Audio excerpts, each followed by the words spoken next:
Welcome to the History Unplugged podcast, the unscripted show that celebrates unsung heroes, myth-busts historical lies, and rediscovers the forgotten stories that changed our world.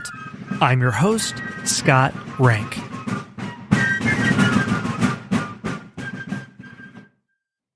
If there was anyone that the Allies respected more than anyone else on the Axis side in World War II, there's a good chance it was Field Marshal Erwin Rommel. He was a master of armored warfare, even though he probably never saw the inside of a tank before 1938, and could run rings around Allied generals, and could only defeat him by resorting to overwhelming numbers. He practically brought Winston Churchill to tears in frustration with the failure of the British against the Nazis in the Africa campaign. But despite his genius, he of course had his flaws. He despised the Nazis but admired Adolf Hitler, and Hitler's successes in the early 1930s may have blinded him to the true nature of the Third Reich. But when he came to understand the true nature of the Holocaust, Rommel joined a conspiracy in order to assassinate Hitler, which ultimately failed. And in the end, he was forced to die by his own hand. Well, in this episode, I'm talking to Sandy Mitcham, who I've had on this podcast before, to look at the military career of Erwin Rommel. Sandy is the author of the new book, Desert Fox, The Storied Military Career of Erwin Rommel, and we'll look at his battles in North Africa, his fraught relationship with Hitler and the Nazi Party, and the lack of support from these parties made it impossible for him to defend the coast of Normandy right before D-Day.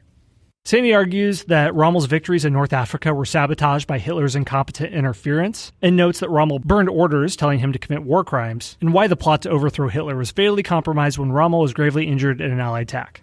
So it's a complicated thing, admiring someone who's attached to the German military machine that committed some of the worst atrocities in the 20th century. But that's what we like to do in this podcast, dig into complex figures. There's not a simple black and white binary. So I hope you enjoyed this discussion with Sandy Mitcham. Sandy, welcome back to the show. Well, thank you very much. Yeah, you are our first three-peat guest. We are glad to have you on. And the first two times you've joined us, you've talked about the Civil War. Now we are getting into the military history of World War II, which you've written dozens of books on. So I'll be interested to hear your wide-ranging expertise. Let's just jump right into Erwin Rommel. And something interesting about him is that for most people interested in World War II, there's always apprehension about respecting somebody from the Wehrmacht because of its connection to Nazi Germany. But if there's anyone who would receive respect today even, it would be Erwin Rommel. Why do you think that is? For one thing, he fought a very clean war. He fought on the desert where there were no Jews or anybody else very much. And he had a strict moral compass.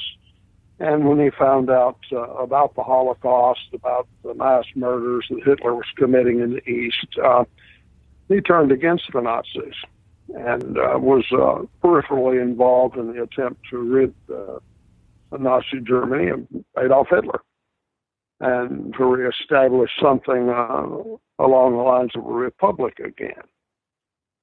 And of course, he was forced to commit suicide for that.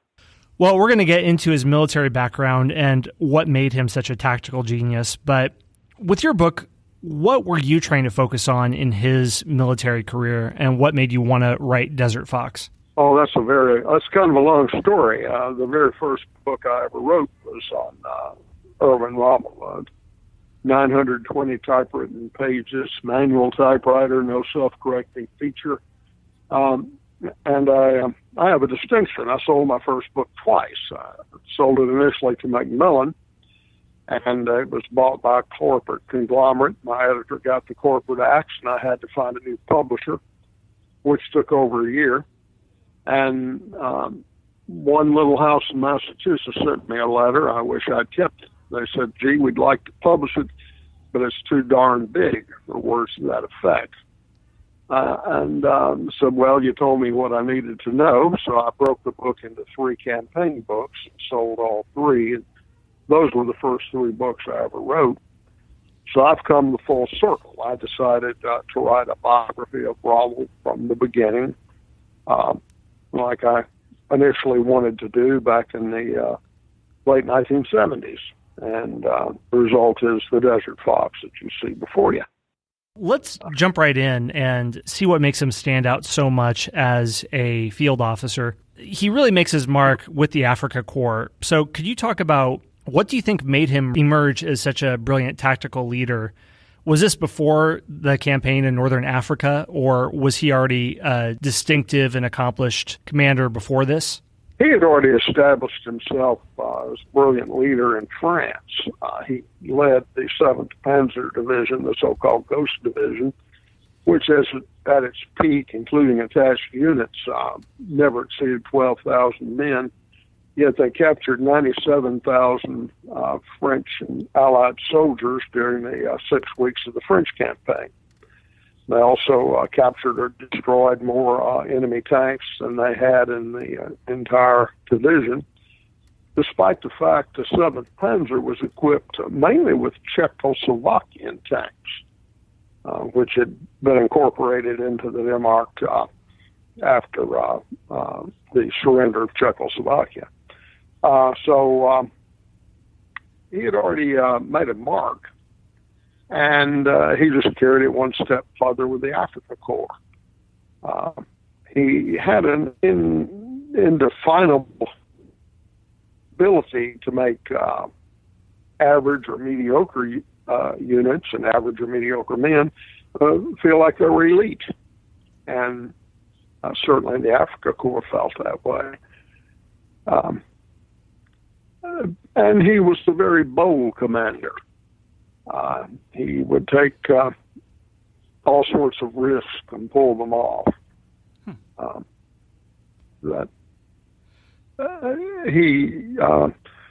He was totally devoted to his profession too. He was a very professional man. Adolf Hitler called him the hardest man he had ever met, and he would not demand anything of his men or his units that he wouldn't do himself, but he demanded the impossible of himself and of his men, and very frequently got it. Are there any particular battles that stand out in your mind as the best example of bold or swift military action?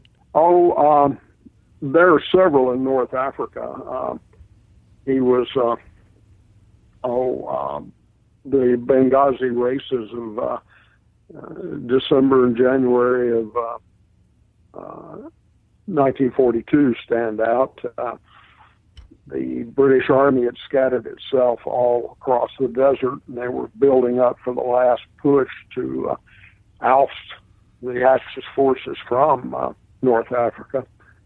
Rommel and his men had fought a battle called Crusader, and they had only about a dozen or so tanks left at the end of it.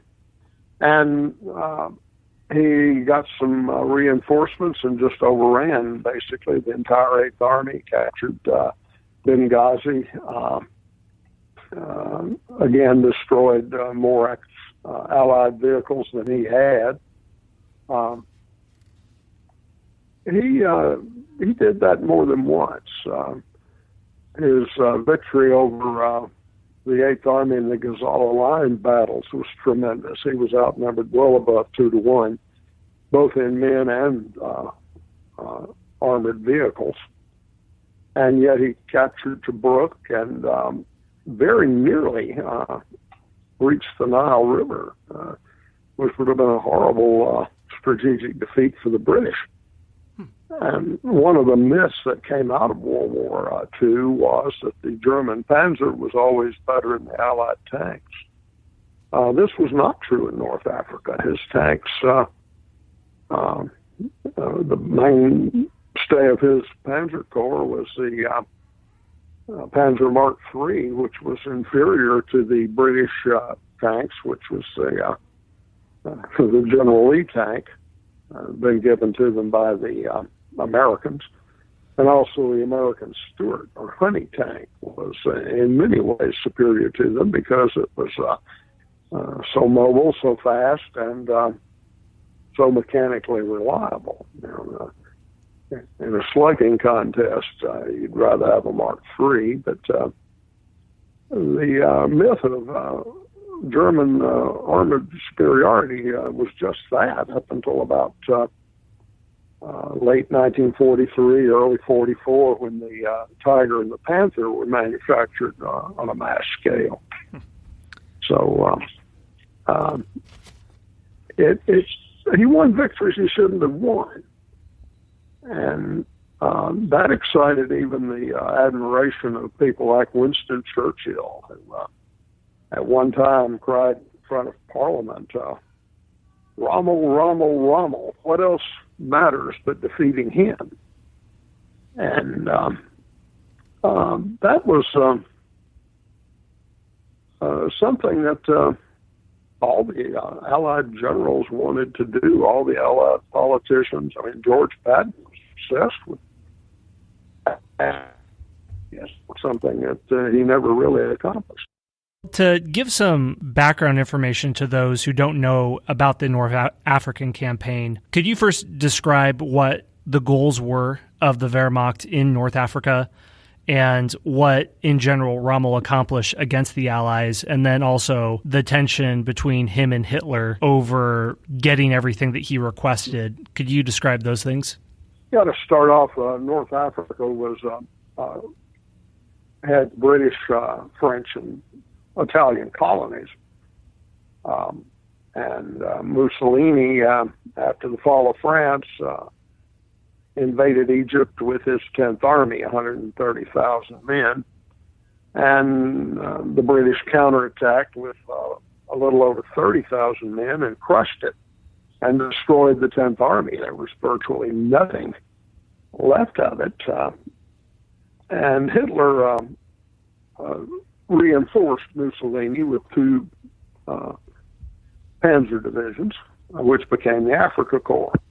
And he commented at the time, the loss of North Africa could be stood from a military point of view, but it would free up a dozen British divisions, which could be used most dangerously against Southern Europe.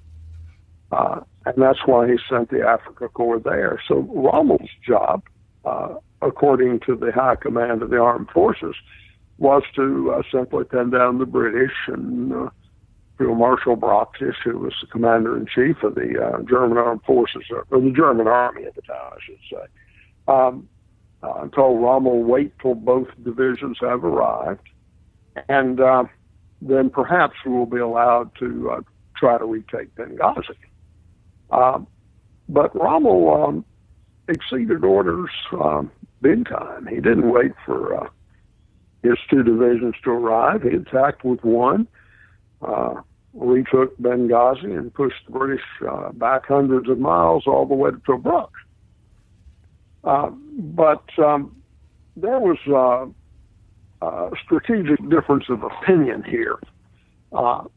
Rommel thought that the best thing for Germany to do would be to conquer North Africa, cut the Suez Canal, push on to the Middle Eastern oil fields. In other words, defeat the British decisively. Hitler and some of his cronies wanted to invade Russia, which, of course, is what they did. And as a result, North Africa remained a sideshow for basically the rest of the war in the desert until the Germans were decisively defeated. It's questionable how Rommel could have gone with the logistical support they had, but because Germany sent everything to Russia. I mean, you got 150 divisions operating on the Eastern Front as opposed to two, and then eventually 4 in North Africa, 2 of which were light divisions and not panzer. It was strictly a secondary sideshow, and the remarkable thing is Rommel achieved all the successes that he did because North Africa was the focal point of the war for the British Empire, sending their best units there.